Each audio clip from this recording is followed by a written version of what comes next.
There's very much an attitude that still persists, that people that do poetry do it for the love of it, and purely for the love of it. And I don't love poetry. I don't do it for the love of it. I hate it. It's not.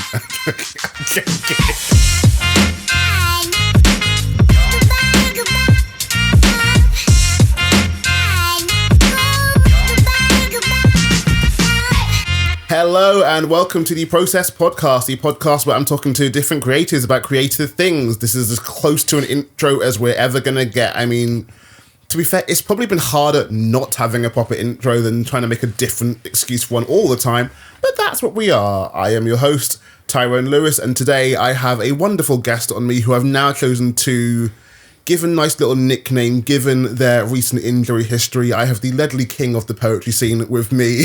We have the wonderful Rick Dove with me. Ledley King.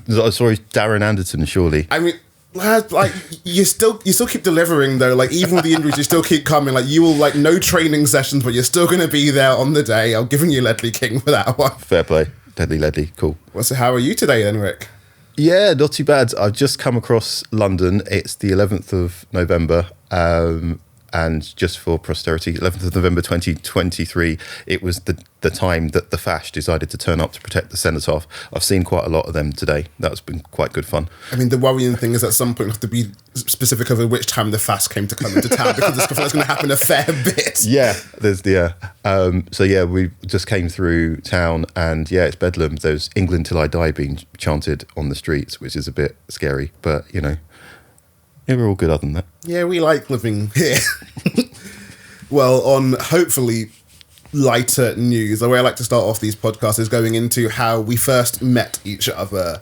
And I have to assume it must have been something like a Boomerang Club or something as the first time. Like Boomerang Club, Forget What You Heard, around that kind of time of this open mic scene, poetry night, maybe even a Genesis, I don't know, but I think it was Boomerang Club, because Boomerang Club was one of the first open mic nights that I went to when I started in 2015. Mm-hmm. And so after Chocolate Poetry Club, I think the Boomerang Club was like the second night that I went to, and so you would have definitely been there. So I think it must have been there. But I think, like you say, Genesis Slam, I started doing quite soon afterwards, and you and I were there a lot. So yeah. Yes, there was a definite, not that I don't go to events nowadays, but there's definitely a long period back then, partly pre-pandemic life, partly the London has so many nights and I've just got back into it time when it's like, I must go to every event all the time. I feel like every poet has that phase at some stage. Yeah, and I think definitely 2015, 2016, I was definitely in the mood of, if there was a poetry night going on, I've got to be there. I've got to see what it's like, see what the vibe's like, see what the crowd's like. Is this my space or is it not? And then I sort of settled into, I think, 3 or 4, which I was doing regularly before the pandemic.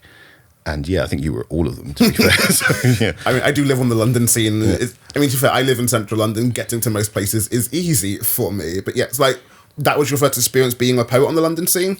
Yeah, so I wrote poetry from being a teenager, and then after university stopped for years, so sort of life got in the way, became an event organizer professionally, and was working behind the scenes on events, event production and all of that sort of thing.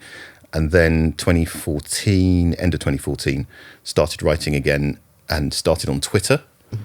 And while I was writing on Twitter and posting poems on Twitter and sharing poetry and all of that sort of thing, somebody on there was going, "Oh, do you perform any of your poetry anywhere?" And I was going, "Well, no, not really." And then they suggested the Chocolate Poetry Club. I went there, got the bug, and the rest is kind of history. So yeah, it was the first night was at the Chocolate Poetry Club down in Camberwell. Yeah. In a bar called Communion. It had stained glass windows. Yes, and I do. I remember that bar. Yes. And I remember that night really vividly because Katie Howarth, New Zealand writer, was there, and Miriam San Marco. And it was just one of those things of thinking, oh, this is a crowd of people that I haven't really interacted with. I've been I went to university, I went very corporate, lots of kind of centrist stroke right-wing people around me at work, and then suddenly being around a progressive crowd was like, oh, these are my people. Why has it taken me till my mid-30s to find my people? That's a bit weird. But yeah, that was cool.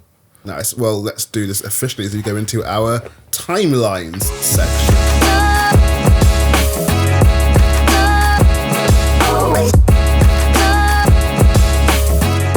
In your past as a creative, you're talking about like uni life and like writing then. So like, how did you get into? Like, what was probably your like first start in writing and being a creative? So my first start was definitely as a teenager. I used to do. Okay, so at my school, there was used to do this thing where, like, when it was a rainy break time, quite a lot of the lads used to hang out and play chess and play cards, etc., in the classrooms. Especially when we got older and were slightly more responsible and could be trusted. Could you be trusted? No. And so yeah, we used to do that, and then there was sort of hip hop ciphers with beatboxing and that sort of thing, and you used to really enjoy just writing up rhymes and battle raps and like slagging off each other's mums in rhyme, which was quite fun. And then I remember a teacher came in and overheard a few of us and grabbed me and said, you should get into poetry because, this is the thing. Introduced me to a poem by John Agard. I think it's called Half Caste. If it's not called Half Caste, it's about being half caste. And I think that gave me a real sense that you can really do something and make an impact with writing, and then got my GCSE English, and then did A-level English, and part of my A-level English was a poetry collection. So part of I actually put together a poetry collection for my A-level English, got a really good mark for that. Ended up at university, joined the Poetry Society at the university, was on the Arts Council at the university, put on many shows, rewrote loads of songs for sort of drunken student reviews and stuff. And yeah, then kind of fell out of love with poetry just because back in the late 90s, people like me didn't do poetry. So working class black kids didn't do poetry. Doesn't matter, what your education was. There just wasn't a pathway for it. There wasn't really the open mic scene. There wasn't really, I think slam had started, but it was quite small. Yeah. So I went across to a couple of poetry nights when I graduated uni, and they were very stuffy and very not me. And so I just fell out of love with it. I kept reading poetry, but I didn't really write very much. And enjoyed my career, and it was doing well when I was traveling all around the world, sort of doing events, and then had a bereavement in the family in late 2014, which got me writing again. And it was my way of coping and processing and all of that sort of thing. And then from there was posting poems on Twitter, and then the poems on Twitter led me to go to open mic nights, and then the open mic nights ended up with slam, and just sort of, I'm one of those people who, if an opportunity comes my way, I very often say, why not? Mm-hmm. Don't necessarily have like a 5-year plan or going, this is my ambition, I'm going to do this. Very often what will happen is I find myself in a situation and someone will say, oh, why don't you come and try this? Or why don't you come to this workshop and try and write short stories? I'll go to a workshop, write a couple of short stories, enjoy it, keep writing short stories. And that's basically how I've done everything so far. Although I've realised now that I've become slightly more full-time poetry activism, I do need to have more of a plan. So that's what I've been working on for the last sort of year or so, is sort of let's go, this is the next step, this is the next step, this is the next step, and sort of trying to work my way in a more ordered fashion rather than sort of the ADHD sort of, oh, shiny. Yeah. No, I feel that like I am very aware and candid about the fact that I've got my full-time job as a video editor. That is my primary focus. And I say focus, it's like, that's what I kind of will expect and want to pay the bills. I like it as that balance between I can be creative, but I have to like worry on like freelance, where's my next bill coming from? But it gives me that opportunity whenever poetry things come in of like, I'm doing this for the fun of it, so I can just go, ooh, that's fun. Ooh, I don't care for that one. Does me need to be a little bit careful with like money and finance, because I do a bit like, ooh, that sounds fun. I'll say yes. It's like, oh wait, I need to get paid for this. That's what I need to be. I'm aware of that. Yeah, and I think when I made the pandemic kind of hastened things because I'm clinically vulnerable. I take immunosuppressant drugs, which means that being in office environments is especially now that people don't test regularly for COVID and people like to soldier in with flu and stuff like that. On the immunosuppressant drugs means I can't really do full-time office work. So it kind of forced my hand a little bit. So being a freelancer gives me the flexibility of picking where I'm going to go, knowing that, if I'm going to an environment, I know what the ventilation's like, how many people are likely to be there, all of that sort of thing. So that kind of forced my hand in doing that. And since then, like you say, I have to be a little bit more careful what I agree to do, because if I'm going to spend sort of 40 hours on something, I need to make sure I'm going to get paid for it. So. Yeah. No, I feel that. And like, there's definitely a little bit of me. It's like, oh, this sounds like a fun gig, which I can do for the fun of it. But I'm also aware of, especially given my standing in poetry, there's some level of, oh, well, if Tyrone said yes to it, then anyone can say yes to it. It's like, no, I said yes because it's me, not because everyone should. And I am in a fortunate place for this. That I can afford to go, this is fun and I'm not going to lose out on anything. Yeah, and I think you do get to a point where you do have a reputation, and with that reputation comes the responsibility of saying things like pay your artists, and like when I had a full-time job and I was doing poetry alongside the full-time job, I didn't mind so much if people weren't covering expenses for things, and but now it's got to the point of I will have to say no to something, partly because I can't really invest the time if I'm not going to get paid for it, but also because you get to the point of going, I'm actually undercutting people. Yeah. If I do this for free, it means that other people are expected to do it for free.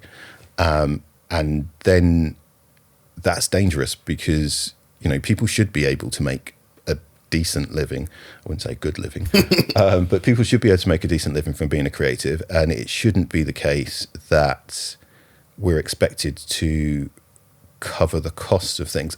It also then feeds into other intersectionality when you're talking about people being working class or disabled, or certain opportunities that cost to do them, cost to take them up, are unavailable to people who are working class or have to support a family or who are disabled. So you then say, well, that opportunity shouldn't really exist, because what you're basically doing is closing the door to people who have other responsibilities or have other things that they have to do to get there. So then you have to sort of be really firm, especially with sort of commercial organisations who want you to perform for them for next to nothing. I had one contact from a PR agency for Valentine's Day, and they wanted me to do a whole day's work of kind of writing poems on the fly, a bit like Poetry Takeaway. So like an 8-hour day. And I gave them a quote for an 8-hour day, and they never came back to me. And it suddenly hit me that they were expecting me to do the 8-hour day for nothing, or next to nothing. And it's a staggering thing, because there's absolutely no way that the videographer wasn't going to be paid, and the camera person wasn't going to be paid, and the PR team that put it together hadn't been paid. But the poet was the person who wasn't going to get paid. And I was just like, no, you can't do that. So I think they ended up not doing it. So, but yeah. And I feel like we might have to talk about events later on in this podcast, but obviously there is a lot of understanding for like some of these grassroots events where you have no funding. I get that. But also at the same time, it's a level of like, but I my time does cost money sometimes. And it is a level, if I'm doing this, let's limit it. But I guess this kind of actually leads on to then, I guess, where are you with poetry and your creativeness at the moment? Where is your present? So my present is kind of divided into 3. So I'm still writing and performing poetry. So I've got a book came out earlier this year which is my second full collection with Burning Eye, supervillain origin story. Didn't really get to promote that, getting back to being injured because I broke a couple of bones in my back. So I didn't really get to promote that over the summer, but that's the process of promoting that is ongoing.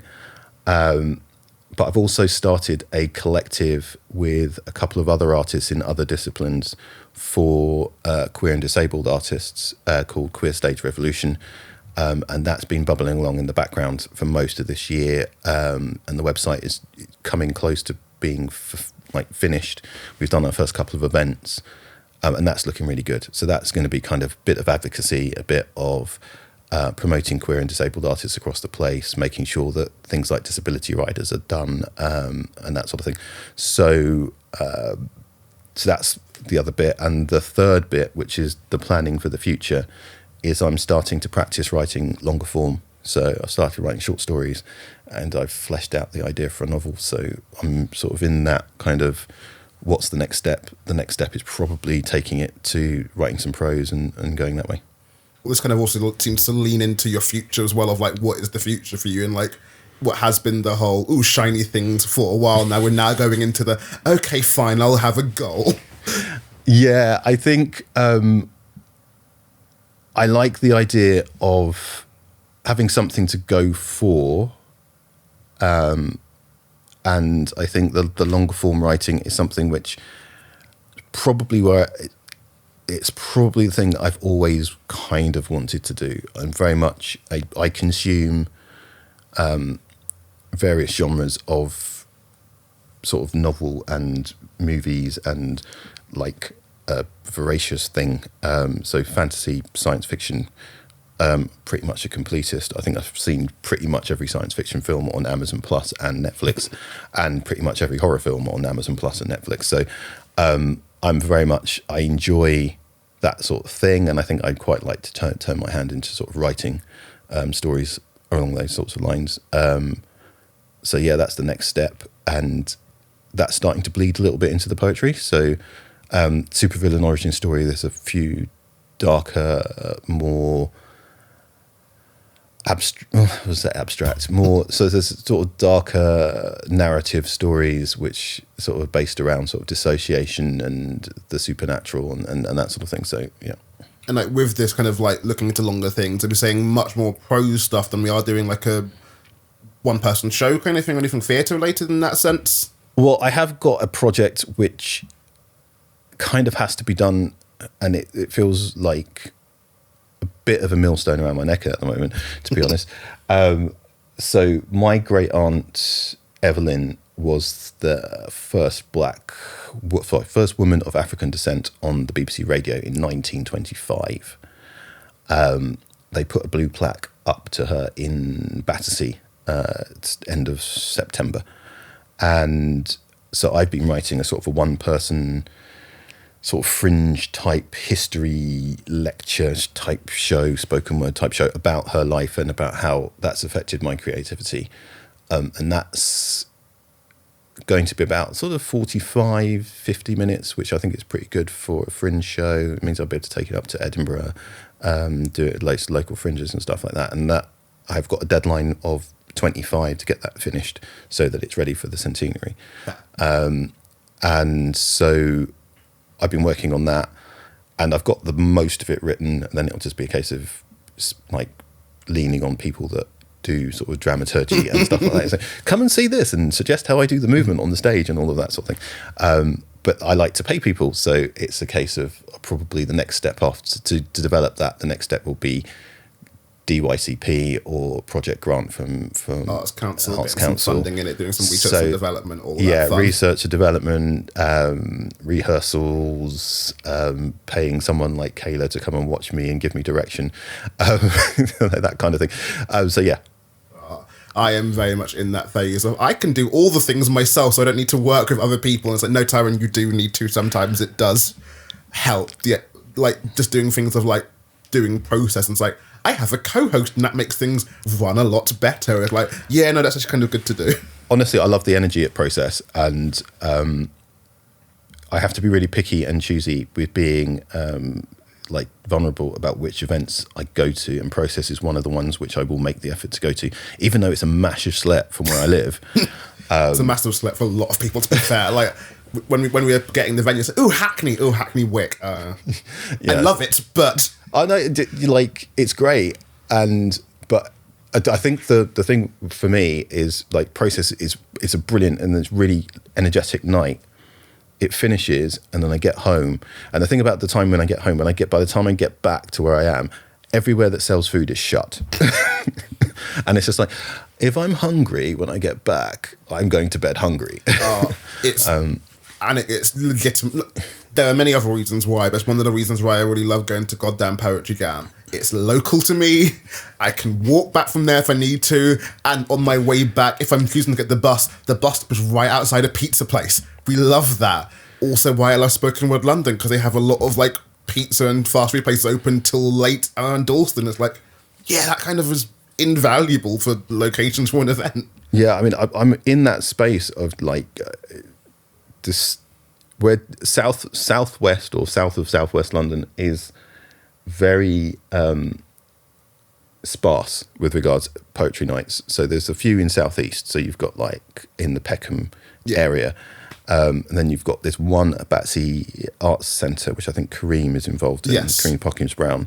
But other than that, south of the river is pretty dire. Mm-hmm.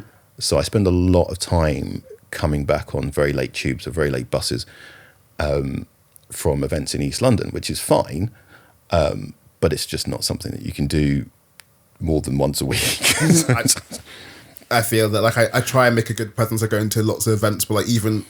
I can put this on my podcast because I'm allowed to. It's Tyrone. This is my full in thoughts. But like, there's a couple of events I've seen in Balham that's a bit like, that's just that little bit awkward for me. Like, I can do it physically, but it's just an awkward thing, and it's level of like, on a weekday, that thing of like, I don't need to right now. I just want to just go home sometimes. And whilst I love your poetry night, there's a little bit of like, sometimes I might go out for a feature that I want to see, but there's definitely a little bit of like, but I will see you open micers at a different event that's closer to home.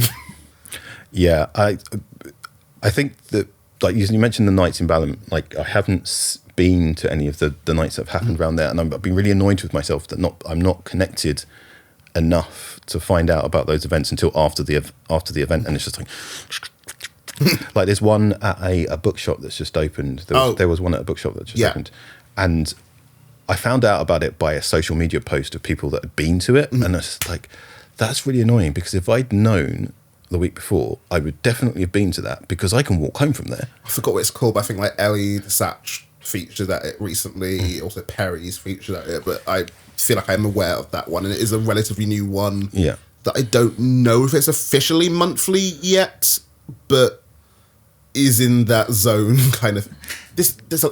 I am definitely leaning towards our Let's Talk About section. We'll be talking about events, whether planning it or just them in general, because I feel like there's definitely stuff to go into. Oh my God, I'm an events nerd. Like, I spent, when I was at undergraduate university, that was my thing. Like, I didn't get a first class degree because I spent way too much time organising events. I actually spent like maybe 2 or 3 whole days, and I mean like whole days. I mean, from waking up in the morning to going to bed at night, in like in a rehearsal space, painting sets. That was how I spent my university career. So yeah, I'm just an event person. Well, as segues go, that's a good one to get us into our Let's Talk About section, where we're going to talk about events.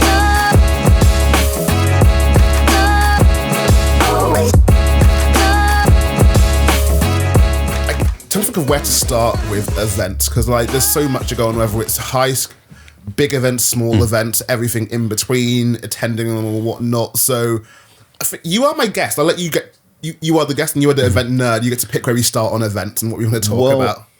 I don't know. Cause the thing about me in events, okay, I've over the last 20 years, I have experienced... I say 20 years, it's probably 30. Jesus Christ, I'm old. I've probably experienced every side of event design, production, delivery. I've been the talent on stage. I've been the person financing it. I've been the person like applying for grants. I've been the person I've done sound work, I've done set work, direction. At some point throughout like my life, I've been doing something with events at all times. So at university, it's very much a case of we'd have committees for various things, and on the arts committee, everyone sort of mucked in and did a bit, and you taught yourself how to do sound mixing, so that the really amateur production that you were putting on, you had a sound mixer, or and I just love them. I love the idea because I'm quite anti-capitalist. Which may come across in my poetry and just my general demeanour. Look at the T-shirt. I'm quite anti-capitalist, but there's something about events which seems very pure in that people pay to be entertained, or they turn up to be entertained, and the transaction is you entertain them. And okay, you can be a little bit naughty with that and like cream off lots of money, and you can do things like music festivals and get most of the people on site to work for free. But essentially people are turning up to be entertained, and you entertain them, and it feels like a very honest way to make a living. It's like you deliver a product, people pay for the product, and it's a very, there is no hiding, I guess. Well, to pick your brains, I guess, on the creative side of things, then obviously looking at the poetry scene, and this is partly a Tyrone thing, because I'm always fascinated by this, the idea of entertainment. I fully believed entertainment side of things, but obviously with poetry, so much of poetry is dealing with traumas and that kind of stuff. So for you, how does that balance? How do you work that? Whether as a writer or an audience member listening to this kind of stuff? I think it's very important. So when I put together a set of poetry, like put together 20-minute sets of poetry, I think it's very important to respect your audience and look after them. So if you're going to do trauma poetry, then you give them a soft way in, or a soft way out. If you're going to do a 20-minute set, don't leave them totally broken. I mean, that's just cruel and unusual. As much as we love making people cry, there's limits. Yeah, as much as you'd like to devastate people, or give them beat them up a bit because they're not doing enough. Out of context is so bad.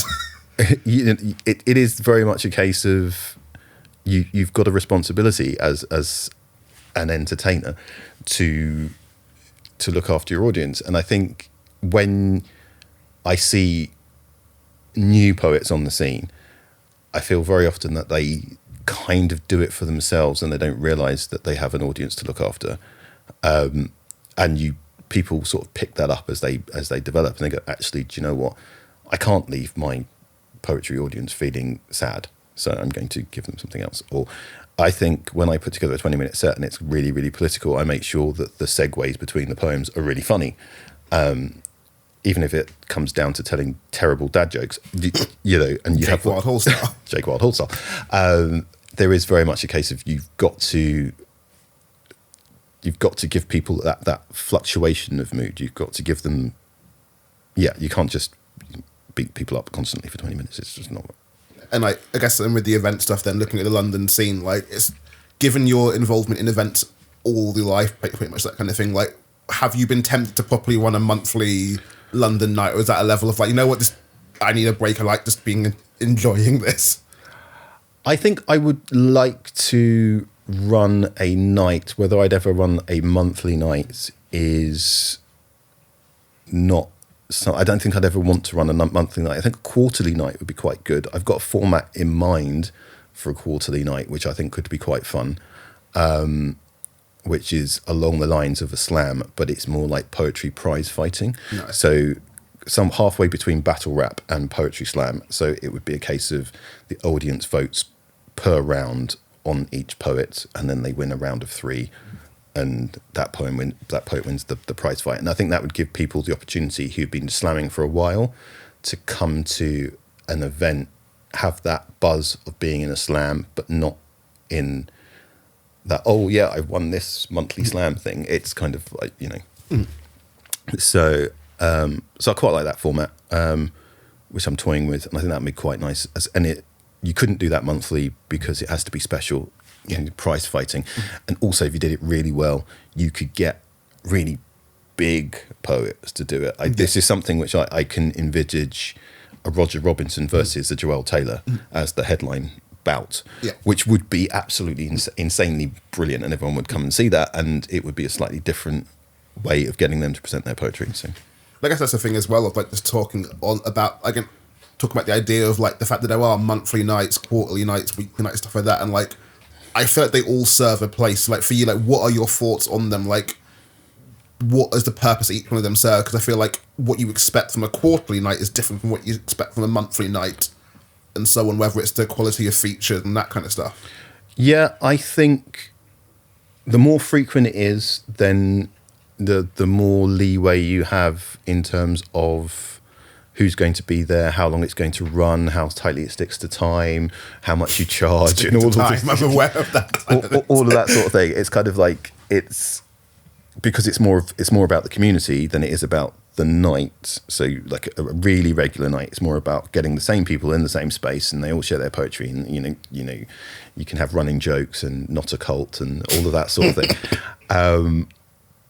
But when it comes to like something that's quarterly or like once a year or something like that, then you have to give people a reason to come, and that has to be spectacular, whether that's the person that you have headlining or the format of it, or if it's attached to a big festival or something like that, then it has to be something different. And I think that's important. So, and I think the London scene is outrageously saturated and siloed and fractured, and so to launch a new night into this space, it has to be something different.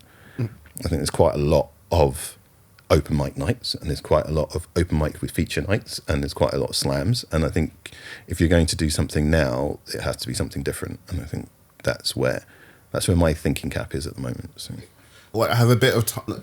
I have time for like nights that will start up in a remoter area, different area. Like my go-to one to mention is like Right to Speak, which is up in Barnet, and I think of like that's not an easily accessible place for lots of people, and as evidenced by them doing a regular night there, it's got a crowd and audience. So like I give some credence and time to you, and the open mic night is doing the same thing.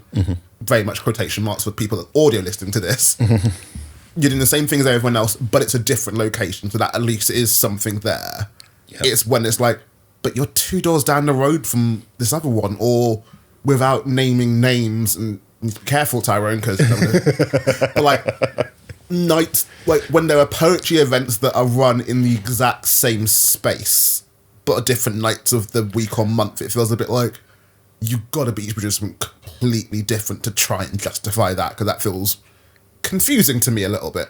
Yeah, and I think that I've got no, like you said, I don't begrudge anyone running a poetry night, because like I said, I haven't got up and done it myself, and I think I want everyone to be successful running their poetry nights, and I'd love to see massive crowds at all the poetry nights, but like you say, when you get into a situation where formats are very similar, and they're all these very similar formats dotted around London, what you end up with is siloed audiences. So a city like London, which is we got 8 million people, you end up in a situation where poets from southeast London don't know the poets from Hackney, don't know the poets from West London, don't know the poets from Barnet, don't know, and that is okay if you have like this community feel kind of thing, but it then makes it really difficult if you want to run a poetry night in the South Bank Centre, and you've got what you think are great headliners, but half the people in the city don't know who they are. They've never seen them, and they might have been working for 8-9 years. And I think I had this conversation with a poet who'd been going for sort of 10-12 years on social media, that there are loads of people, especially post-pandemic, that have got no idea who they are. But I know who they are because I started in 2015, and when everything was slightly more integrated because of the Poetry Cafe, And so there is that thing of like, there's loads of new poets that don't know who this poet is, and that's a bit weird. But I think that might be a case of we just need a cohesive poetry festival in London, because when you go to other cities, and I know that you do this quite a lot, even though people don't necessarily all go to the same nights, there might be 3 or 4 nights in Bristol or Sheffield or what have you, people are aware of who the other poets in the city are. In London, that's not necessarily the case, which is a bit weird. Well, yeah, like it's always interesting seeing what the communities are like, and like there was obviously some level that is obviously will always be how many people are doing this as just a hobby. So like I was talking to PJ on the podcast about this and that whole idea of like, I think it was PJ I was talking to about this, but it's come up of like people do it as a hobby, and I have no issue to people if you want to do it as just this is the poetry night near my house that I'll go to on a Wednesday because I can, and I'm going to go home and never do poetry again, but like I am not worried about anything in the future.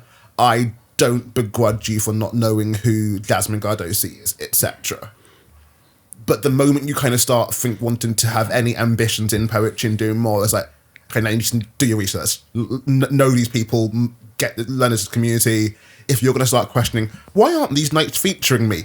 Find out about the nights, look at who they're featuring, and do a lot more of that. Yeah, there is. Yeah, and you're right. I think there is very much a case of there are lots of very talented poets outside of London who people in London don't know, which is fine. Like you say, if you're going to a poetry night to share your poems, and you don't really have any greater ambition than sort of reading some poems and developing your own style and going and seeing all your friends once a month and all of that sort of thing, that's fine.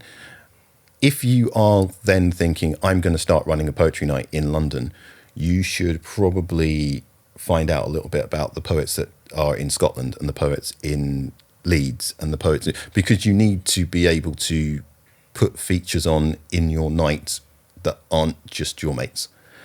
And I think that's where that's if I've got a problem with the poetry scene in London, it is that we have become a little bit, because of the siloed nature of the poetry nights in London. London has become really quite insular in a really weird way, but it's not like a poet from North London is playing in South London. Poets in North London only play North London, and poets in East London only play East London. And trying to explain that to a poet from Leeds, saying, why do I never get any gigs in London? It's seriously, I don't get any gigs north of the river. It's that kind of thing. And I obviously, especially with the whole, there'll always be not caveat, there'll always be an issue of whatever, phrasing, Tyrone. There'll always be a thing where funding and money is an issue. Like I would love to get some poet from Scotland down to perform here, but that is an £100 return on the train if we're being lucky. And then I've got to also sort out accommodation, and I've also got to cover the fee as well. And I want to pay them a decent fee. And like, where was that money coming from if I'm not getting art? Like, it leads you to have to get Arts Council funding or something like that. So I have a lot of sympathy for that side of things. Like running an event is difficult, especially when you do it properly. And like, there's so many people in London that are running events, no profit. Boomerang was one for 8 years, no profit. Process, no profit. We are doing this all off of the ticket sales, and like we're still trying to pay our features with just Process is almost that thing of, as long as we get like 25 to 30 people in each month, we can pay our features. Otherwise, I'm paying the feature out of my monthly salary. Yeah, and I think we're talking about the Arts Council. I think this is. Yeah, I'm going to put this on the record. If the Arts Council are actually serious about developing poetry as an art form and actually serious about backing poetry as an art form, what they should do is they should have a pot of money. I'm going to do the maths in my head while I say this. They should have a pot of money to allow 50 regional nights to have £200 every month. 50 times 200, right? And then all the way through the year. So it's £120,000. No, sorry, £1.2 million. £1.2 million in a pot to divvy out to 50 nights around the country. And those 50 nights around the country can then pay features from anywhere in the country to come and do each of their 12 nights of the year. And then the ticket sales will be profit, or the ticket sales will, can pay local feature. And that would automatically create a space in which poets who reach sort of 5-6 years down the line can actually get 5 or 6 gigs a year outside their home city. Especially if they're serious about supporting poets outside of London, that would be a really good way to support poets out of London. There would always be a easy poetry night that you can get to, that you can feature at, that they can actually pay you £250. And that would be amazing.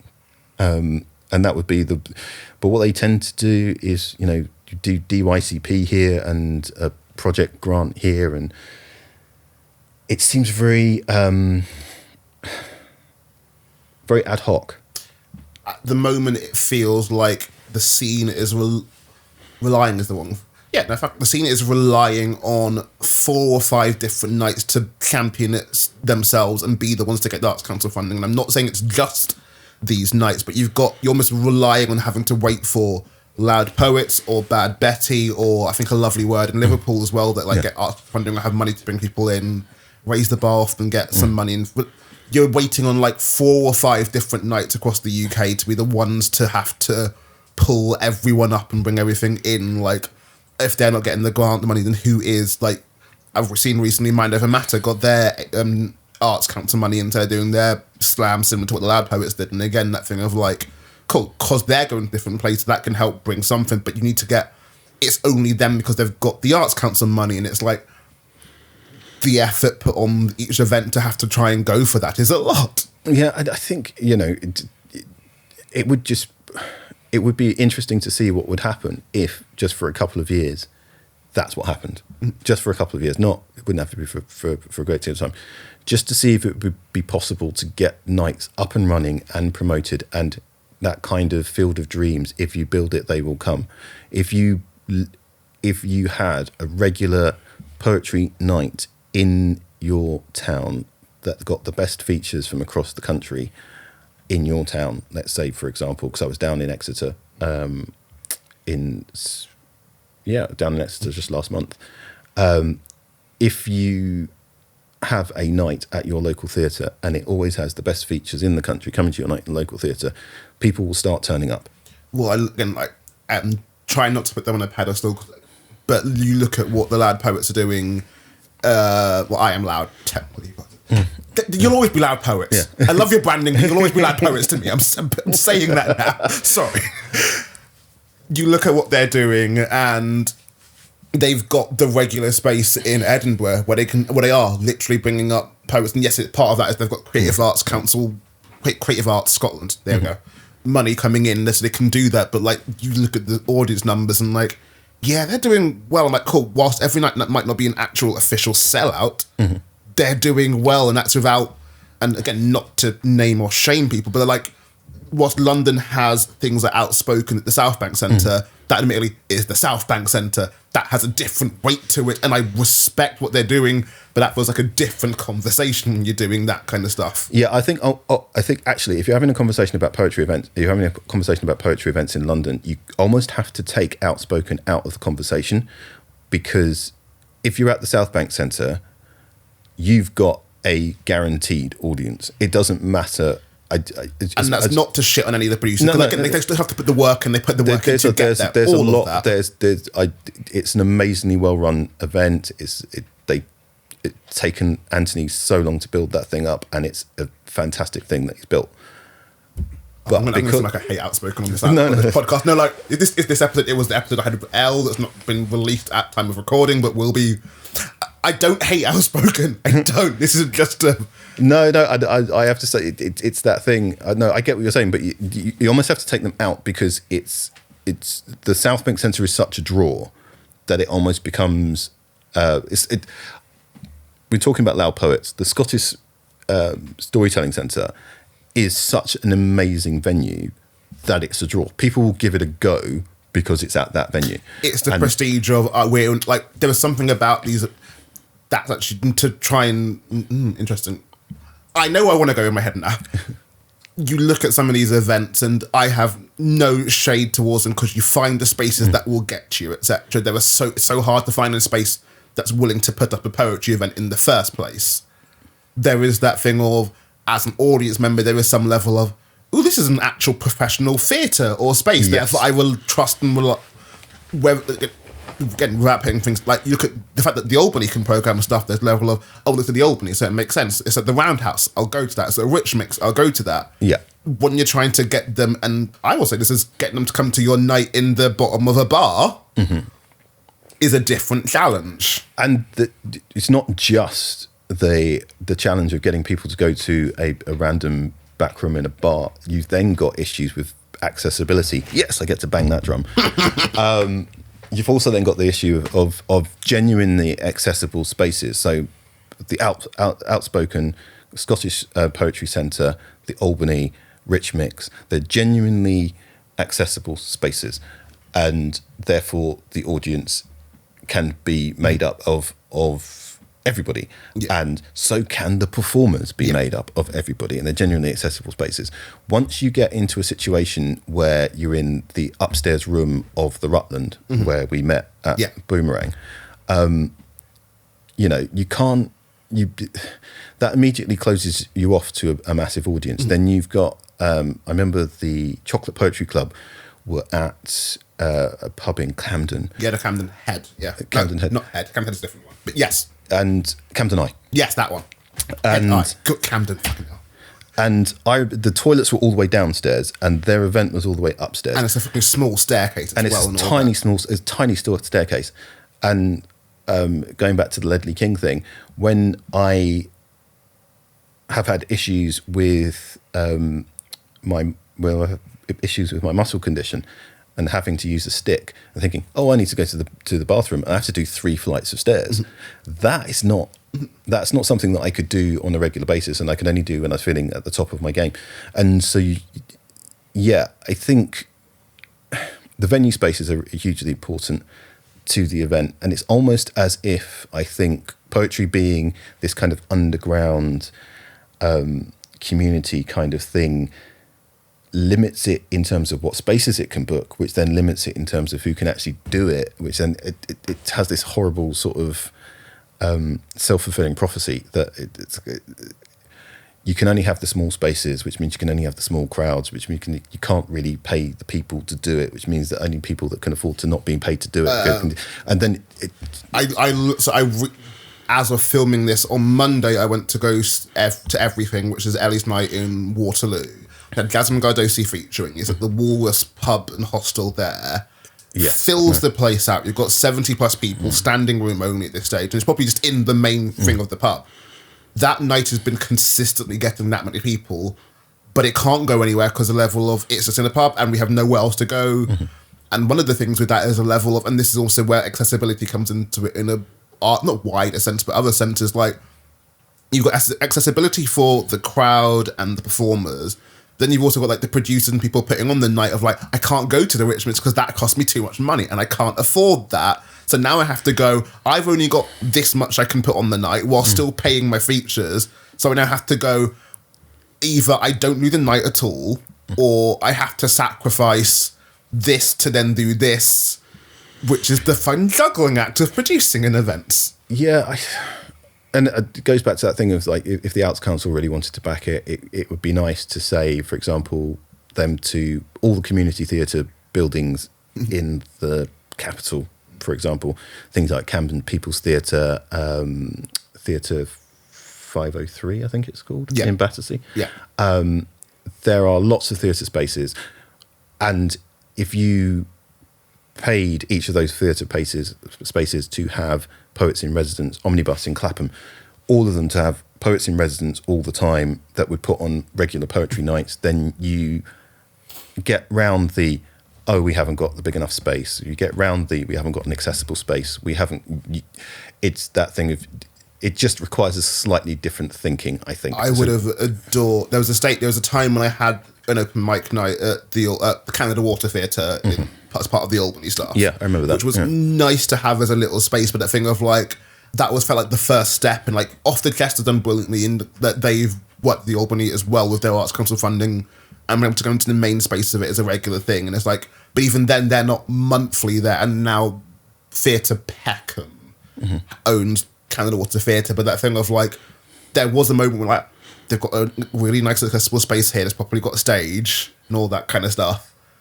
We need more of that. There needs to be, because I think this is also a thing as well with events, like part of this obviously the actual physical locations, but it is that thing as well of like the difference of nights between, here is a night where you're performing on a stage, and here is a night where you're clearly in a function room of a bar. And the bar can be, we loved the Rutland, it was a nice little place, we loved the freaking artwork around the Rutland, it was very classic, but it is that thing of, there was that difference between, again, with wildlife protests of like, we have a stage, there's lights, and it feels professional, it gives that thing to it, if you will.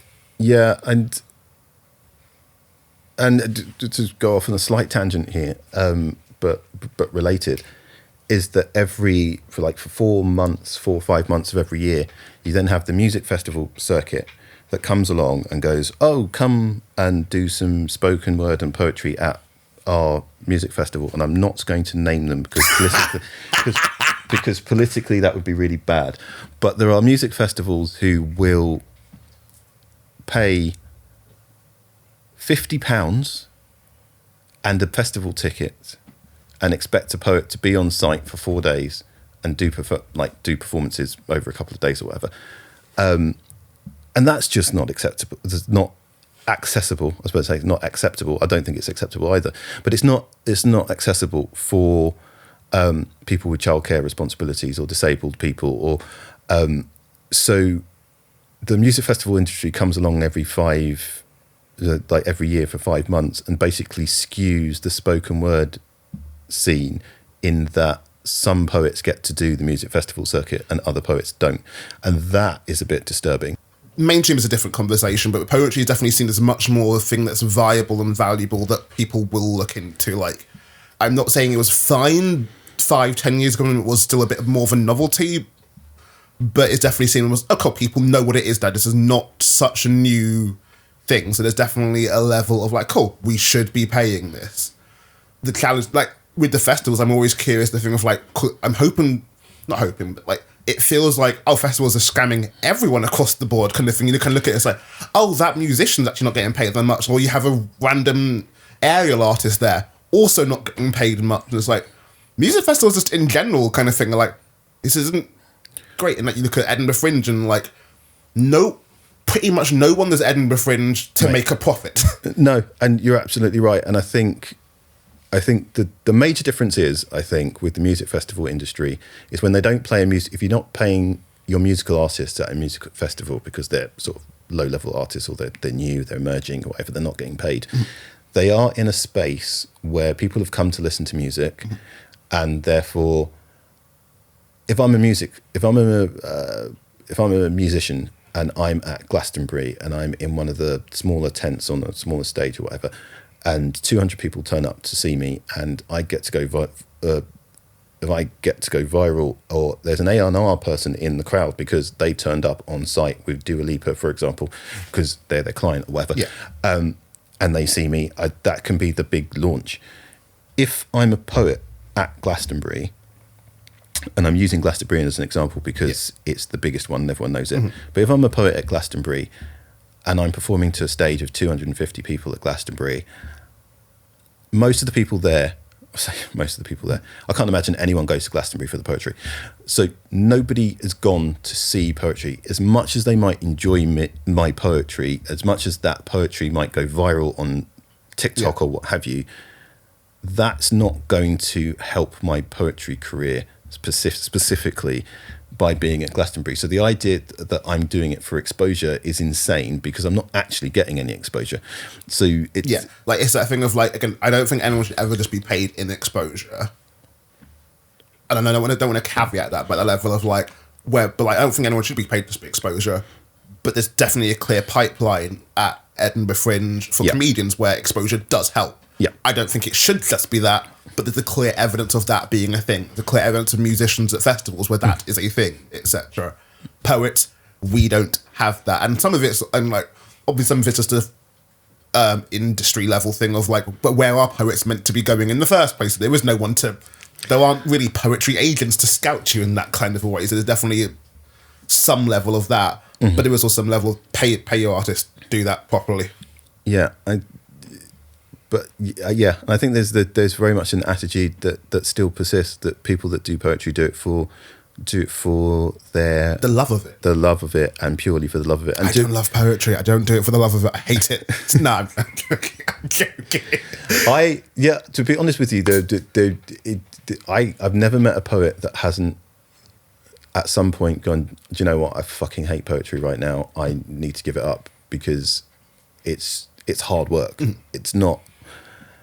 You can sit down and think, I'm going to write a poem today, and you can literally stare at a blank piece of paper for a couple of hours. And if you've ever had to write a commission on a deadline, you can find yourself in a situation of going, oh, it's not that easy. It's not an easy thing to do. And the idea that people don't get remunerated for doing something which isn't easy is a bit weird.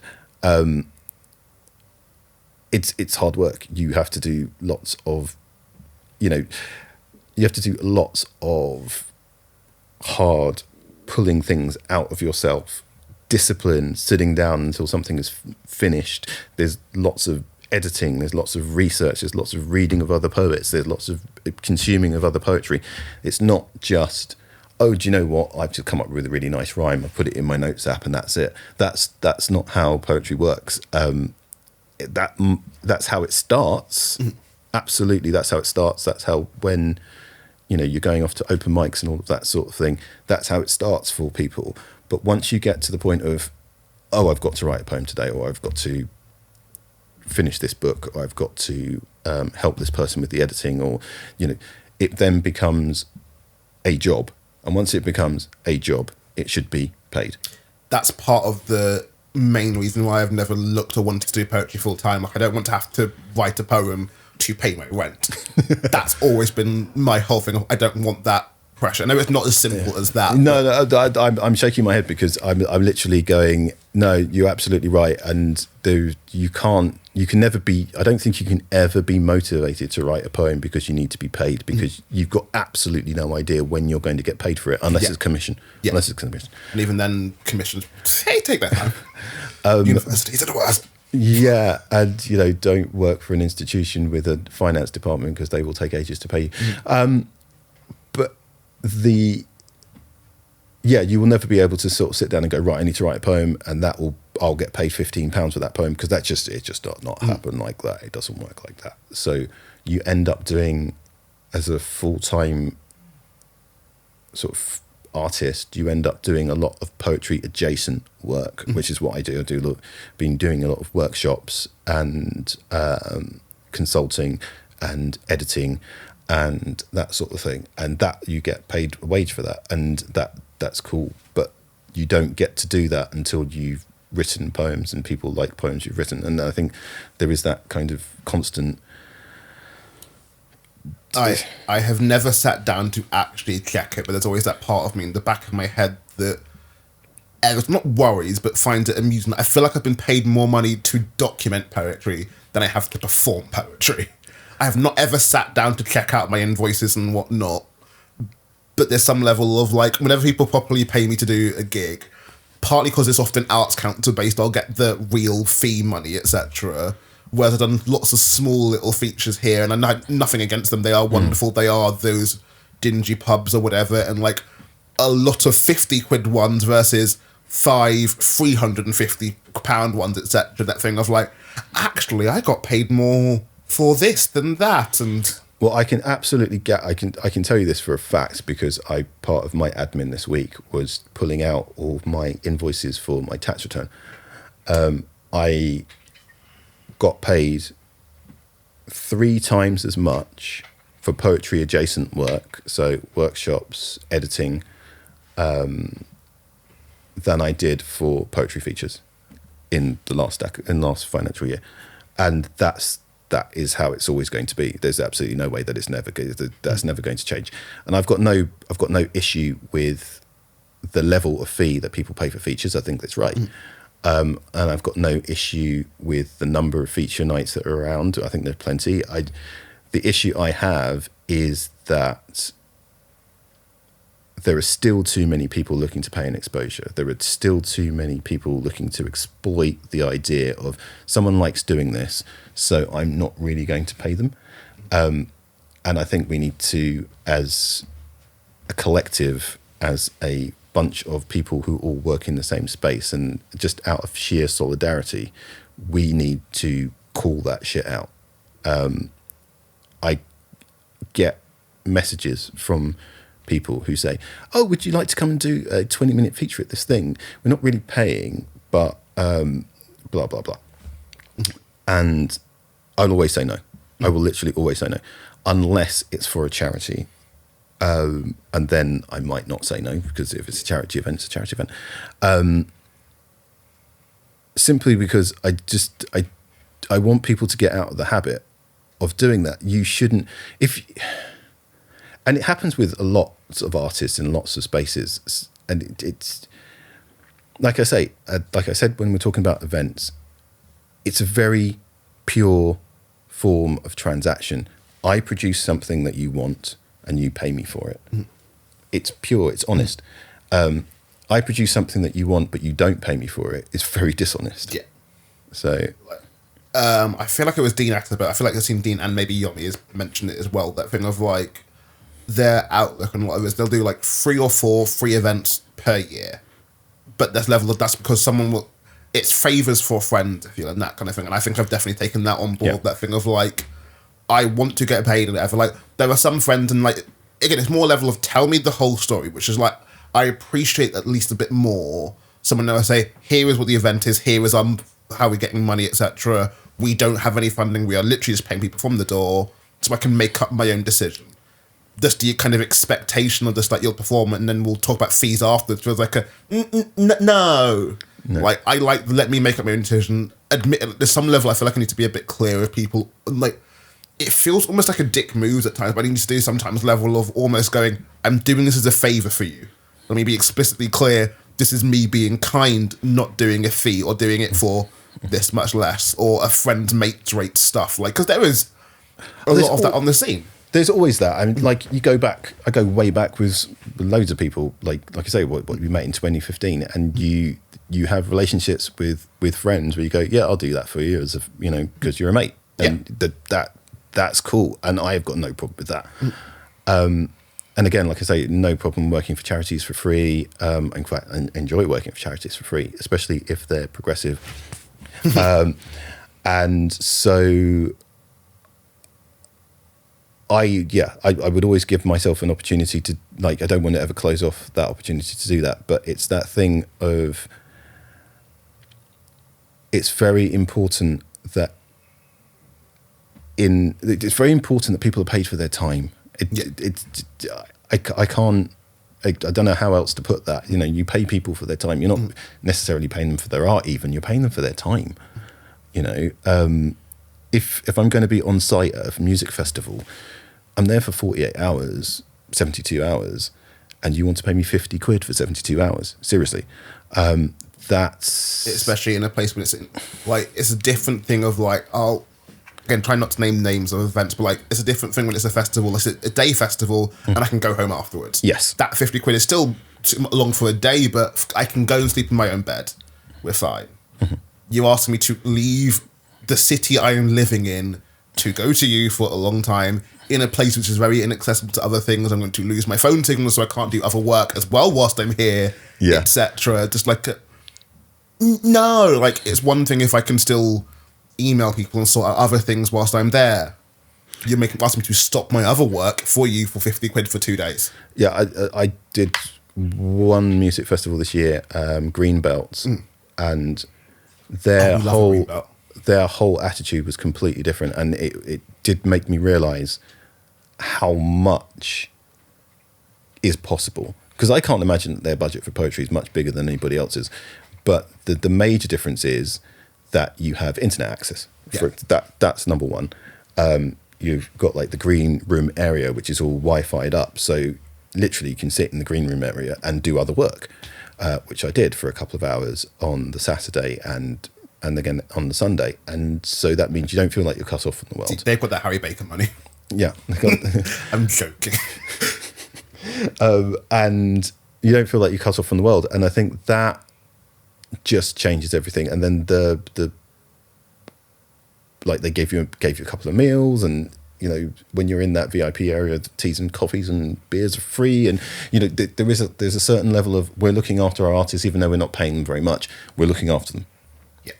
And that gives you, I mean, they even drove me to the train station after the event. You know, it's just like I didn't have to get a taxi, I didn't have to go on the bus with everybody. It was just like, we'll drive you to the train station. Like, that's just a great way of looking after people, and it just makes you realize how far short the rest of them are falling when that's possible. Well, on that lovely note, we're going to end our Let's Talk About section there, and now we're going to move into the fun randomness of my slow fire question.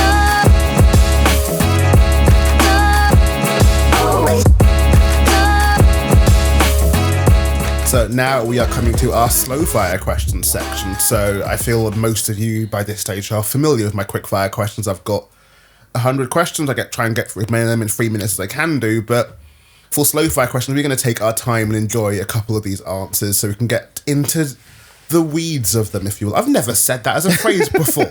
I know it's a phrase. I've not said that. Into the weeds. Sure. And again, I know it's a phrase. I just don't. Anyway. We're going to go through 5 of these questions. So, yeah, Rick, give me a random number between 1 and 100, and we'll go for 5 of these and see where the conversation flows and takes us. 23. 23. Then we're starting off with, who is your favourite musician? Oh, Christ. Yeah, pressure. my single favourite musician. This is what we're going for, favourite musician. Right, okay. So I feel like I need to qualify this. I have got possibly the most eclectic music taste of, like, I was into skateboarding as a teenager and into like Nirvana and Green Day and then I was into rap and New Jack Swing, and then I was into it's okay. So single favorite musician.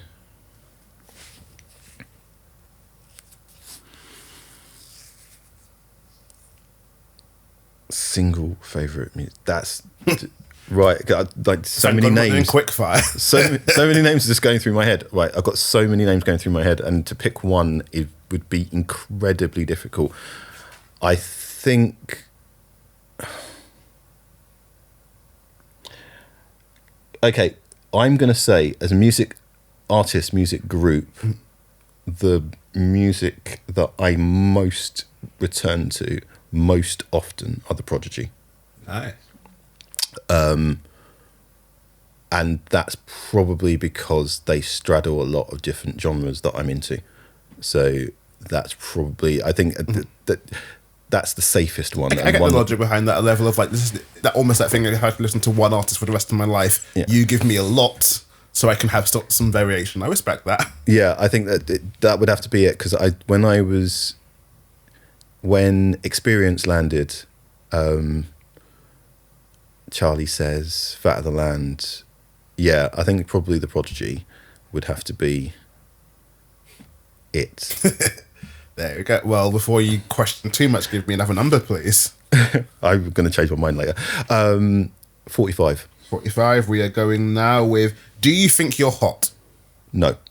Ooh, why not? Because someone told me. No. Jesus. No, no, I don't. Yeah, I don't. I wouldn't say I have necessarily body image issues, but I feel like I work hard at not standing out. Fair. So I tend to dress down. I don't want to be hot. Would be probably the best way to phrase it. I can get behind that. Cool. Another number, please. 51. 51. We are then going with last song you listened to.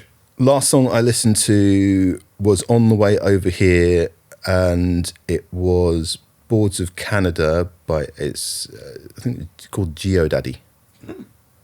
It's not really a song, it's a track. But yeah, that was the last thing I listened to as I got off the bus. Weird, there's just a little bit of a continuation on this and the first question. So music is very much a big factor for you. Music is huge. I write to music. I have many different ways of consuming music. YouTube, Spotify, download things on iTunes, and yeah, I am quite obsessive about certain things about music. It takes a while for someone or a new artist for me to like penetrate my psyche, but once they do, they're in there and they're in forever. Nice. Let's cut the last two questions and give me another number, please. 69, dude. Nice. What is your takeaway of choice? Takeaway of choice, definitely Chinese. Nice. Given you are, when possible, the athlete who runs and all of that stuff, how much are you a takeaway person as well? Once a fortnight. Nice. Once a fortnight. I used to be once a week, but yeah, like fitness and expense and but yeah, I like Chinese, and the reason I like Chinese is because, again, it reflects the fact that I've got a really varying mood.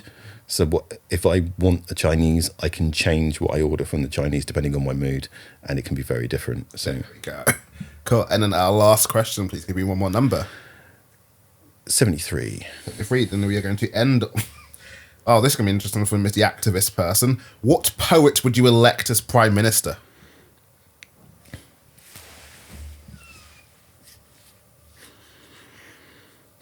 Someone has to do it. Who are you going for? Prime Minister? Yeah. See, now Prime Minister is kind of like a CEO. Right, and the reason I'm giving this the reason why I think this. Prime Minister is kind of like a CEO, and a CEO has got to have the ability to pull together lots of different people from lots of different spaces and get them to work and pull in the same direction. And just because of where we are and what's been happening over the last few weeks and what I've witnessed, I would say Anthony Anaxagorou, simply because he has shown over the last few years, but in particular over the last month with what's been happening in Palestine, that he has the ability to pull people together and pull in a single direction, which I think is one of the most important, if not the most important skill when you're leading any group of people, let alone a country. I definitely have my own conflicted feelings about Anthony and some of his... phrasing this is the best way I can. I feel like there's definitely some slight attitude towards spoken word at times, which I am not always on board with, but what I can definitely not fault him on is his passion for politics and doing the right thing possible. He is very on it with all of that stuff, and like obviously poetry and politics definitely are linked almost intrinsically. He is definitely one of the ones that embodies that a lot and actively does something with that. And we need more conviction politicians. I think there's something went wrong in Western politics about 20 years ago, and I'm showing my age now, where we started to elect politicians who were PR gurus and politicians who spin things really well, and change direction often, and sort of take the temperature of the public and then go in the direction that the public wants them to go.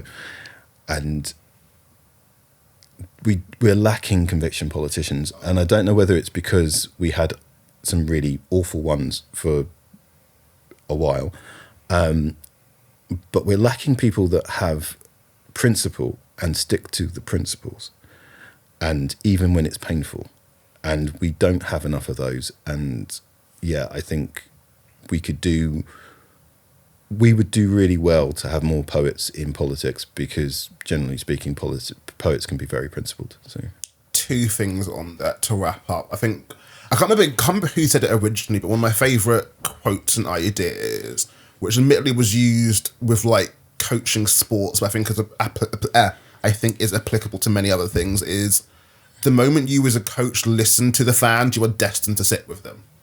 And I think a similar thing with kind of like politics and prime minister. Not that you can't agree with the fans, but level of the moment you do what they're telling you to do, why are you leading? Kind of thing. And like, obviously you shouldn't ignore them completely, but there's that side of it. And then on a lighter / worse side of it, there's a Christmas party I was at, I want to say 2021. It might have been pre-COVID. I don't know. Time is a weird thing. There's a Christmas party I was at where I was with some of my friends there, and the discussion was, have you ever fucked under a Labour government? And we couldn't answer it because we hadn't. Because it's been that long. Yeah, I'm that old. I can. I can say I definitely did. But that's why I'm choosing to end the podcast, and that's the vibe I'm going to leave listeners with. Have you fucked under a Labour government? I definitely have. I think it was really scary. I lost my virginity under a previous Conservative government. So yeah, I'm that old. But yeah, in fact, Labour government, best times ever. Bring them back. Labour government fucking is exactly how I want to end this podcast. Thank you so much for being on the podcast, Rick. You have your camera there if you want to be found online, as you are a very big presence online, I would like to say. You can tell people where to find you and all that stuff, plug the things. Yeah, online I am pretty much Rick Dove everywhere, with the exception of Twitter / X, because there was another guy called Rick Dove at the time. So I'm multi-stable on Twitter, which is multi as in many and stable as in horse, multi-stable. There you go. Whilst I am Tyrone Lewis, this is Process. We're on all the socials. We've got link trees, all of that. You can find us. You found this. You can find us. You're fine. Endings. I can do them. Stealing Joel's phrase, because always. Love you all. Now, fuck off. Bye.